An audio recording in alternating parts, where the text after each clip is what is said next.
Let's talk about debt, the driver of capitalism and the downfall of the impulsive. Imagine a world where I can snap my fingers and erase all of my debt. Student loans, credit cards, all gone. Honestly, when you think about it, it's not that difficult. All I need is a nondescript hoodie, some sunglasses. I get into my car. I drive to a bank in a small town in New Hampshire. I find the bank's floor plans. I gain expert knowledge on counterfeiting money, and I buy a silenced pistol because you can never be too careful. Now get to the important part. Befriend the security guard and feed him melatonin-laced chocolate-glazed donuts from Krispy Kreme. It's his favorite. You walk up to the cute bank teller. On a different day, you'd be asking her for her number, but today you tell her that for every minute she isn't handing you money, you kill one hostage. Then you walk to the Alright, I'm way too far from New Hampshire to make that one work. But what if I told you there was someone who could snap their fingers and erase $30 trillion in debt? You know them pretty well. Surprise, surprise, it's the United States government. Whoa, whoa, whoa. You're telling me that some 20-year-old intern at the Federal Reserve can, with the click of a button, do this? Yep. Most people assume the government spending works the same way as ours. If we want to spend money we don't have, we go into debt. Then we have to pay it back later or we go bankrupt. Well, that's all wrong. You see, Mr. Uncle Sam is special. He gets to spend money before he makes it. How is this possible? Well, no one can use dollars until the government spends by supplying the currency. Imagine the first dollar being printed. It had to be given to someone before it could be taken back with taxes. But why is this the case? Well, the government has this handy dandy cheat code called the money printer that makes him a Chad currency issuer, while we're all virgin currency users. Let's look at this a little closer. If the government can spend money before they get it, then they wouldn't actually need our tax money to spend. This is completely true. Think of Uncle Sam like the scorekeeper of a baseball game. If Pete Alonso hits a grand slam, the scorekeeper doesn't actually go into the stands to find the ball to get the point. She tallies 4 runs for the Mets. The scorekeeper doesn't actually own any points. They conjure it into existence. Now, what if the umpire decides it was a foul ball and takes away the runs? They aren't actually collecting anything back, but instead subtracting points from one side. It's all just tallying. Add and subtract. That's what the government does with dollars in the economy. They don't actually lose dollars when they spend and gain dollars when they collect taxes. They're just adding and subtracting points from the game of the economy. That Federal Reserve intern, he's just changing numbers in an account. That's it. Okay, so why the are they taxing me then? Well, taxes are how the government gets things it wants done. By imposing taxes, people have to work in order to earn the currency and pay for their obligations. Basically, taxes create demand for a currency. If you don't make money, the government can take things away from you.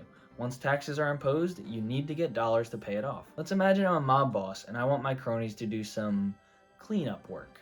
Every time they kill someone I want dead, dispose of a body, or kiss my ass, I give them 100 Monopoly bucks. If I wait a couple days, nothing's gonna get done. Why?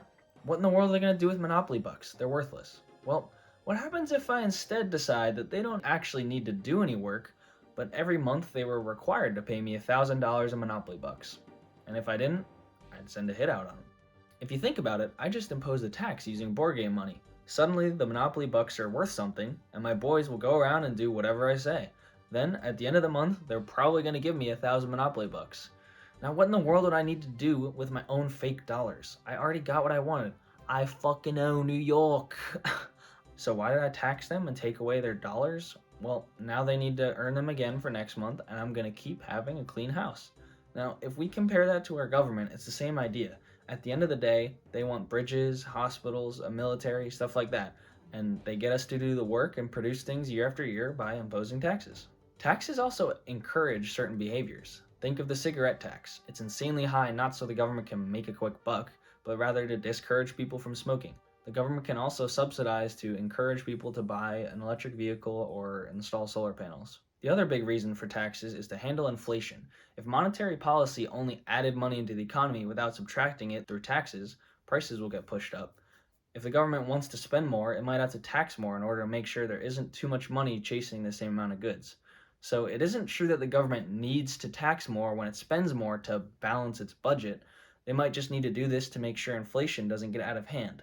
This is the same reason why Uncle Sam can't just print a bajillion dollars and make everyone millionaires. Real prices will increase along with that money unless real goods are produced. I won't get into why inflation sucks, but if now is any indicator, it sucks. Alright, so that's all fine and dandy. The government's got the money printing cheat code, but they still need to tax us. So, how can this $30 trillion in debt disappear? Well, the national debt's not really debt. Why would the government have to borrow money if it can create infinite money already? This debt is just money put into the economy that hasn't been taken out. Uncle Sam can't go bankrupt, so at any time the scorekeeper can just add $30 trillion to whoever owns the debt, and voila, no more debt. Obviously, Thanos snapping the debt away is not how the real world works. But why not? Well, the only limit on spending is the real resources we have available. It's the factories, the lumber, the technology, and the tangible things we produce that limits our spending. If we spend too much with respect to the resources we have, inflation can get out of hand. It's not this artificial debt number that spells doom for the American empire. So focusing on numbers is just an artificial shackle that doesn't let the government flex its true muscles. This is the heart of modern monetary theory. Well, that sounds great. If we hop on the MMT train and unshackle ourselves from bothersome budget balancing, then we can and should spend more money on the things we want, like expanding clean energy and making go-karting free, right? Right? Whether we like it or not, we've been living in the world of modern monetary theory.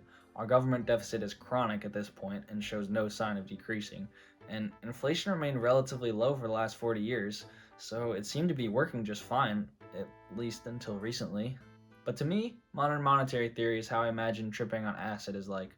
You think you've been seeing sunshine and rainbows when you've really been staring at an empty fish tank for 3 hours. I do think it's important to shift our focus from debt to inflation. Debt's not impending doom, and it's not a number we're all going to have to personally pay back.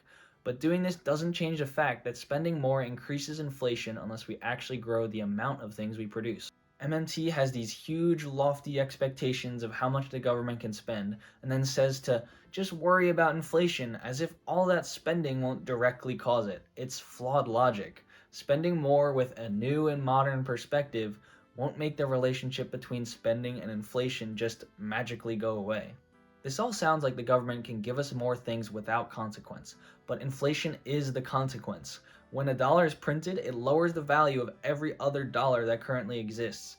There's more money chasing the same amount of resources. Money you save is worth less and less each year. They call this the inflation tax. And this isn't a small tax. 1 million in today's dollars is worth the same as around 70,000 100 years ago. So, if your great grandfather left the equivalent of 1 million in his mattress, you'd be left with 70K. Having a huge amount of debt has other more subtle costs. There will come a point where investors just won't believe that Uncle Sam can pay it all back. Eventually, people aren't going to want to lend us money in dollars, and our printing press becomes toilet paper. But that hasn't happened yet, and it might never happen. Or it's possible we have front row seats to the show pretty soon. Thank you guys so much for watching. Let me know your thoughts and if you think the debt problem is even a problem. A big thank you to The Deficit Myth by Stephanie Kelton, where I got the idea for this video and a lot of information. While I may not agree with the reviews, it was definitely an insightful read. Alright, see you guys in the next one.